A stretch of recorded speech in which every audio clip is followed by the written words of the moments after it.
Hello friends, तो फिर से एक बार हमारे चैनल पे आपका स्वागत है। आज अपन क्लास 8 का साइंस का जो चैप्टर है थर्ड वो पढ़ने जा रहे हैं और ये पार्ट सेकंड होगा इसका। तो ज़्यादा वक्त नहीं गवाते हुए इस वीडियो को स्टार्ट करते हैं।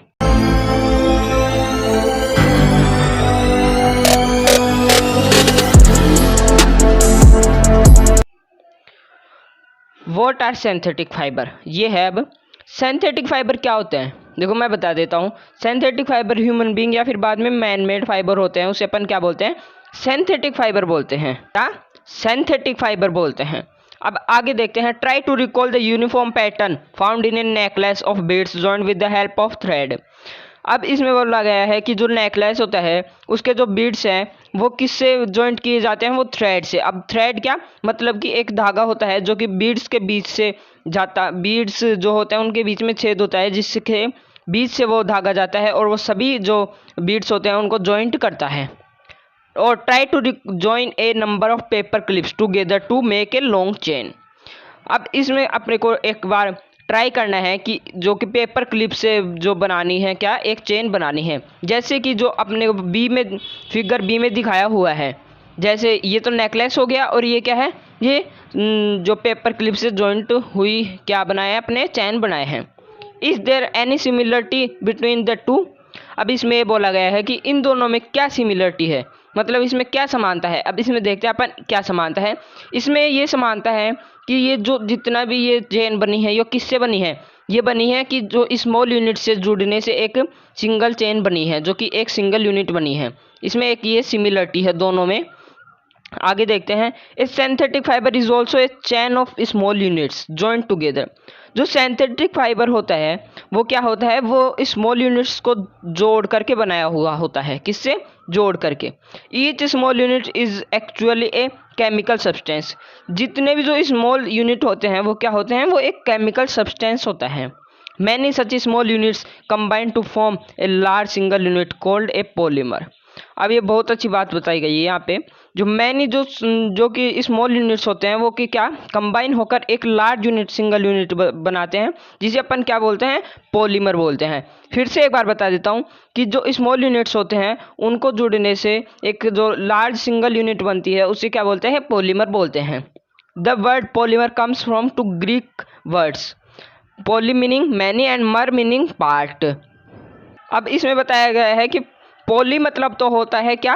पॉली मतलब तो होता है मैनी, और जो पॉलीमर वर्ड है वो ग्रीक से आया हुआ है। और पॉली मतलब होता है मैनी और मर मतलब होता है पार्ट, मतलब कि कोई पार्ट। जैसे कि जैसे इस पेपर क्लिप में ये छोटे छोटे क्या हैं? एक छोटे छोटे पार्ट हैं।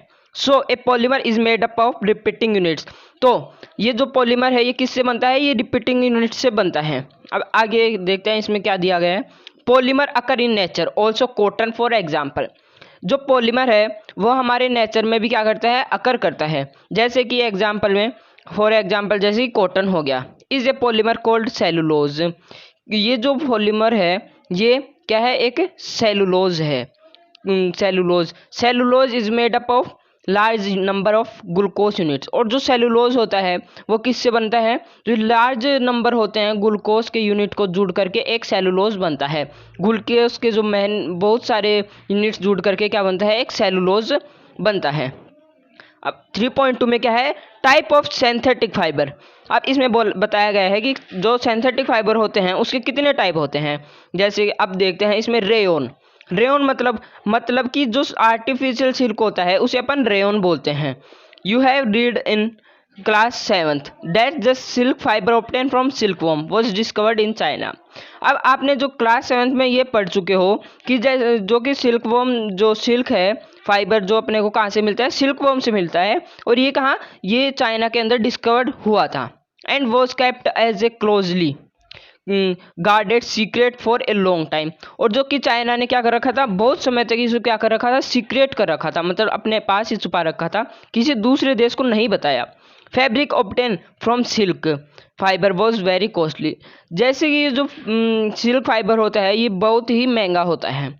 But it's beautiful texture fascinated everybody. लेकिन जो इसका ब्यूटीफुल जो टेक्सचर है वो प्रत्येक जो भी आदमी है, जो भी इंसान है, उसको क्या करता है? अपनी तरफ अट्रैक्ट करता है। उसका टेक्सचर बहुत ही फैसिनेटेड होता है। Attempts were made to make silk artificial. और जो साइंटिस्ट है ना, उन्होंने बहुत से अटेम्प्ट्स किए कि जो आर्टिफिशियल सिल्क के लिए कि आर्टिफिशियल सिल्क बना ले। Towards the end of the 19th century, scientists were successful in obtaining a fiber having properties similar to the silk. अब 19th सेंचुरी के एंड में क्या कर लिया, साइंटिस्टों ने बना लिया एक आर्टिफिशियल सिल्क, जो कि आर्टिफिशियल मतलब कि मिलती जुलती ही जो प्रॉपर्टी जो सिल्क के में होती है वैसी ही क्या आर्टिफिशियल सिल्क में होती है। Such a fibre was obtain by chemical treatment wood pulp. अब इसमें वो बताया गया है कि ये जो रेयन है ये क्या है, ये केमिकल ट्रीटमेंट मतलब कि जो वुड पल्प होता है उसके केमिकल ट्रीटमेंट से मिलता है। किससे? वुड पल्प के केमिकल ट्रीटमेंट से अपने को क्या मिलता है, rayon. This fibre was called rayon या और आर्टिफिशियल, और इसे क्या कहते हैं अपन, रेयन या फिर बाद में artificial silk. Although rayon is obtain from a natural source wood pulp. Although मतलब कि ये जो रेयन है ये क्या नेचुरल सोर्स से तो मिलता है अपने को, yet it is a man made fibre, लेकिन ये क्या है, ये मैन मेड फाइबर है। अब इसमें पूछोगी कि ये मैन मेड फाइबर क्यों है, मैं बता देता हूँ कि ये वुड पल्प तो नेचुरल सोर्स है, लेकिन अपन रेयन तो ये तो क्या है, ये नेचुरल सोर्स है और अपन ने क्या कर दिया, इसको केमिकल ट्रीटमेंट कर दिया जो कि क्या मैन मेड होता है। तो अपन इसको अब क्या बोलेंगे, मैन मेड फाइबर, क्योंकि अपन इसको केमिकल ट्रीटमेंट करके वुड पल्प का जब बनाया है, इसलिए अपन इसको क्या बोलेंगे, मैन मेड फाइबर बोलेंगे।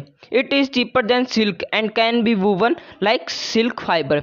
और ये जो रेयन है, ये जो सिल्क है उससे क्या होता है, सस्ता होता है और इसे अपन सिल्क के जैसे बुन भी सकते हैं। It can also be died in wide variety of colours, और इसके जो कलर्स होते हैं वो बहुत ही वेराइटी में पाए जाते हैं। Rayon is mixed with the cotton to make bed sheets और mixed with the wool to carpet. और जो रेयन होता है उसको अगर अपन कॉटन के साथ मिक्स करते हैं तो वो क्या बनती है, वो बेड शीट बनती है। और अगर रेयन को वूल के साथ मिक्स करते हैं तो क्या कारपेट बनता है। तो अपन अब अगले जो पार्ट आएगा उसमें पढ़ेंगे नायलॉन के बारे में। तो आपको ये वीडियो कैसा लगा, वीडियो अच्छा लगा तो वीडियो को लाइक शेयर एंड कमेंट करना ना भूलें।